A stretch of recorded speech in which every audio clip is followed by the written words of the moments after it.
Hello and welcome back to the Growth Mindset Collective. Once again, here with Nikki. Welcome, Nikki. How are you today?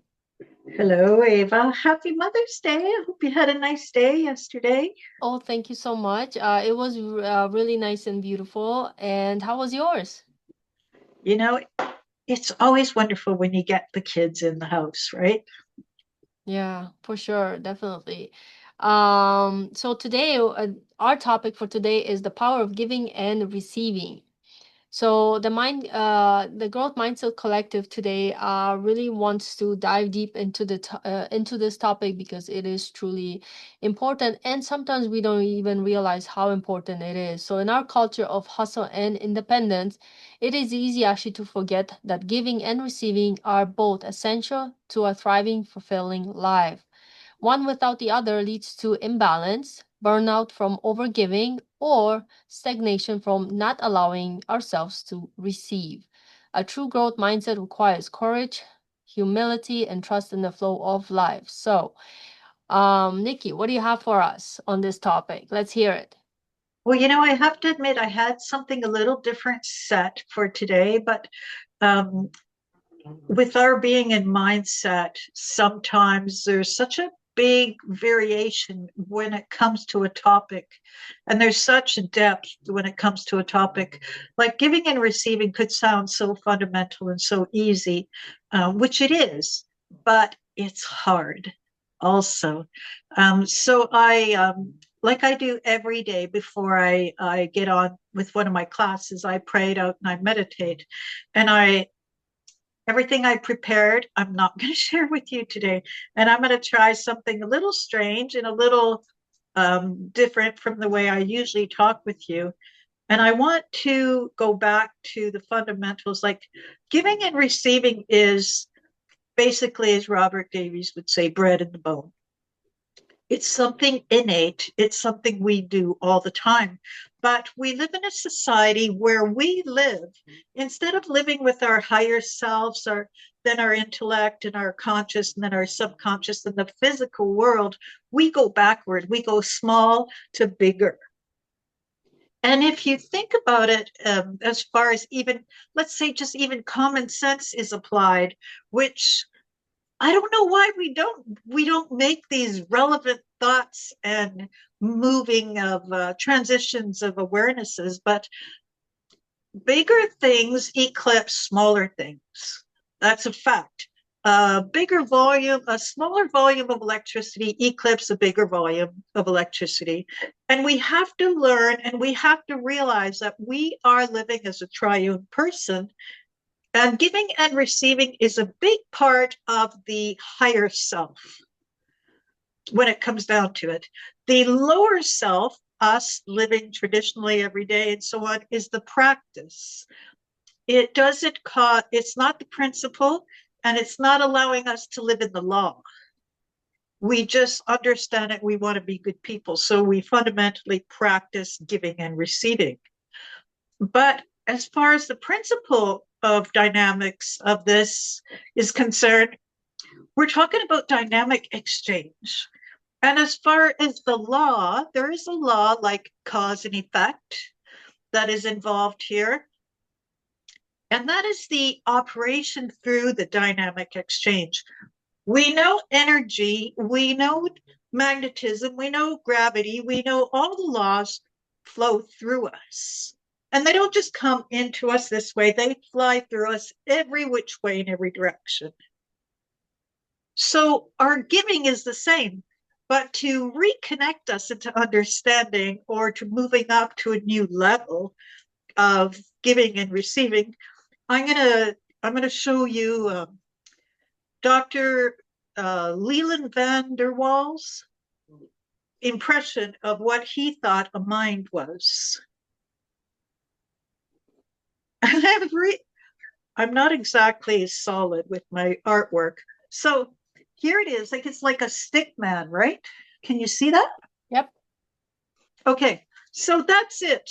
That is mind. It is all of us. But really, that is a fundamental way of us to understand it.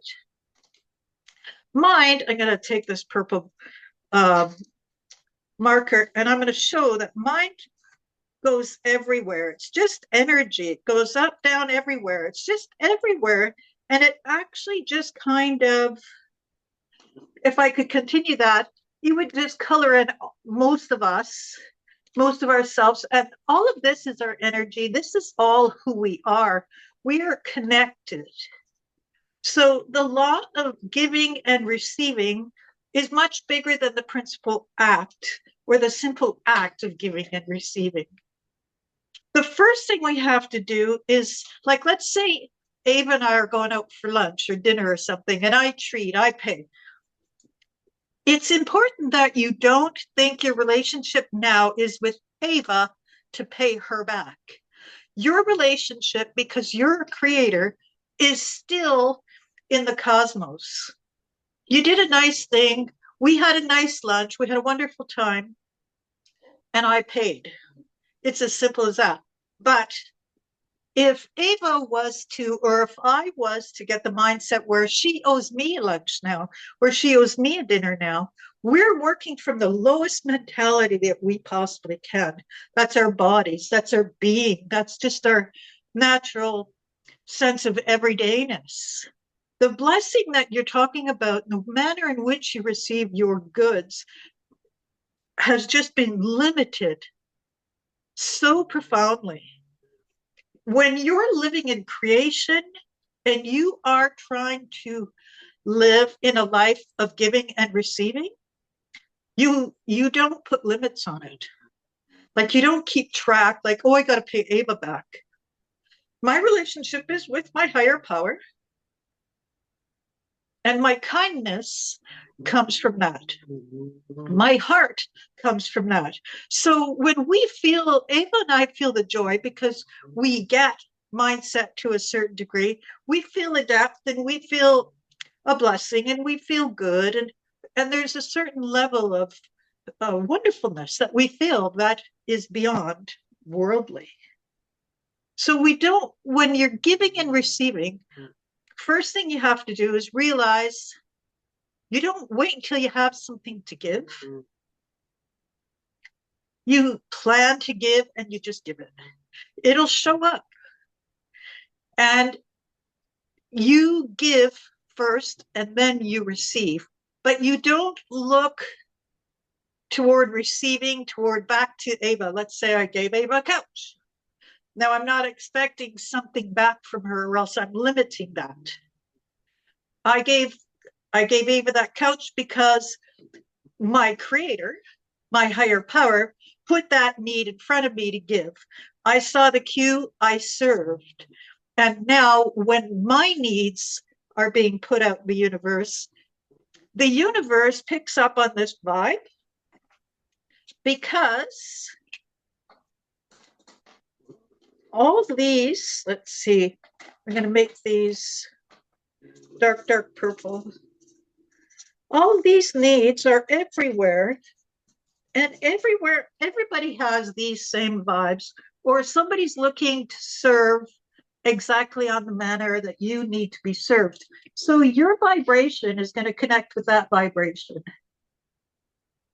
And that's a form of giving and receiving. Does that make sense? Of course it does.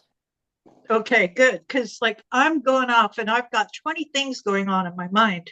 Yeah. Um, I mean, yeah, you can definitely take it to the theory, the way you explain, and then you can, basically I had the same thing, just without the stick person, as they call it, to pretty much the same thing. Like, I had like 5 steps to embrace the flow of giving and receiving, where, for example, reflect on your patterns, because that's also important. Are you more comfortable giving than receiving, or vice versa? Awareness is the first step. And the reason I go into this, because I know sometimes I love to give, right? And I also love to receive. But I've noticed some people, they'll give, but the minute somebody tries to give them, oh, no, no, no, no, no, like they just don't have that give and receive. They they repel when somebody's trying to give them. So I've noticed that too. So it's good awareness to be where are you at that part in your life. Practice conscious giving, offer value without expectations, like you were saying, right? Like, I give you something, you know what, like I noticed that, like, sometimes I would get something and you may never repay that person back, but giving forward doesn't have to be the same person. It could be somebody in a future, like a week from now, a year from now, maybe 10 years from now. He's like, hey, I was so grateful that I received something so many years ago and I wasn't able to give at that time, but now this person is in need and now I can give. So, Yes. like you said, it will not necessarily be the same person or the same week or whatever. It can be at any point in the near future, right? So I totally get that. Um, so like you said, give from overflow, not from obligation, open to receive. So next time someone offers helps, praise, or a gift, pause, breathe, say thank you without deflection. Um I think, sometimes people may be scared. They don't want to receive for whatever reason is. Maybe they got burned in life before they received something and it backfired. Who knows, right? It could stem from a lot of different things here, but you know what? Be open to it. Create a support circle if you need to. Surround yourself with those who uplift you and practice mutual exchange if need be. We rise together, right? Like, for example, you teach a theory part while I go more into hands-on, maybe, or vice versa. Depends on the topic. We both give value in a different way, right? So we can't be saying the same thing. Otherwise, what's the point, right? We go into different depths of the same thing in a different Yes. way, like you said at the very beginning, right? Like Yes. you said, balance your energy. Journal or meditate regularly to assess where you giving and receiving might be out of sync. Because sometimes we give because we feel guilty. Oh, I gotta give. My father says I always have to do it.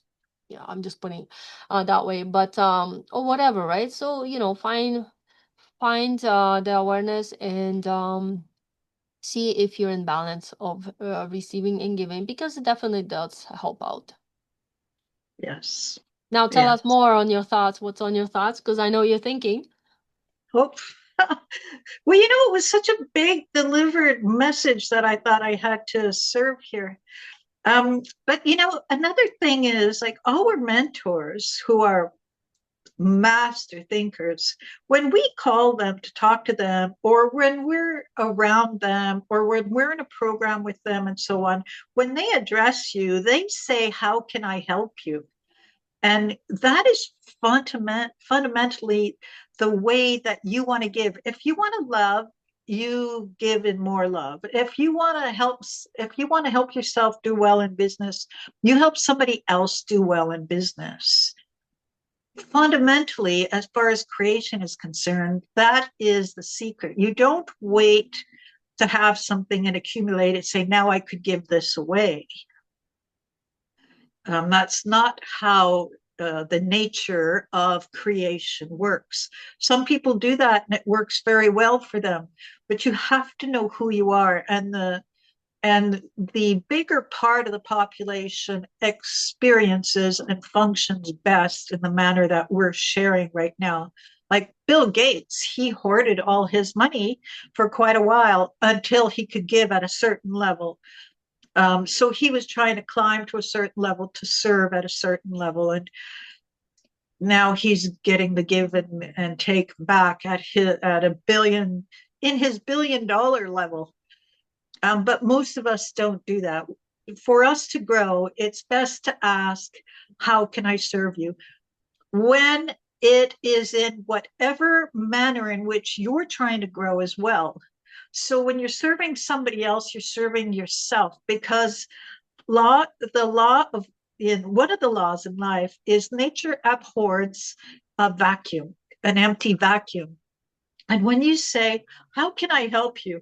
And you give everything you have, the universe is going to come, and while you're reestablishing your needs, your loves, your wants, your growths, you know exactly what it is, that frequency and vibration is out there, you're giving out, you're making space, and the universe, its frequencies and vibrations are coming in, and they will fill you in your frequency, your need, your belief, your thought, your quiet knowledge of acceptance, what it is that you think you want.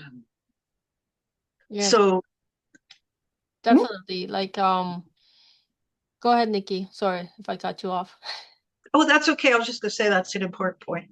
Yeah, no, definitely, it truly is. And we got to also remember that there's more than enough of everything in this world. We sometimes tend to forget or don't see it at that point in the moment, but there's definitely more than enough around, to go around. And all the great mentors have always said that, Um, but sometimes our vision is narrow and we don't see that, right? So basically giving and receiving are not separate energies. They are two parts of the same sacred flow.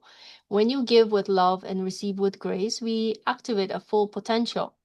This is not just about generosity, it's about healing, trust, abundance in motion. So I want you to stop for a moment, maybe take a pen and paper, and I'll ask you some questions you can answer later. Where in your life are you giving too much without receiving, perhaps? When was the last time you received with full gratitude? And how did that feel? Just write it down, whatever the first thing comes to your mind. And what limiting beliefs do you hold about taking or accepting help, if any? So take those with you today. Hopefully they help you just to even reflect. And we'll see you guys in 2 weeks again. So thank you so much for joining us on the Growth Mindset Collective. Nikki and I will say bye bye for now. Bye Thank you bye. for joining us.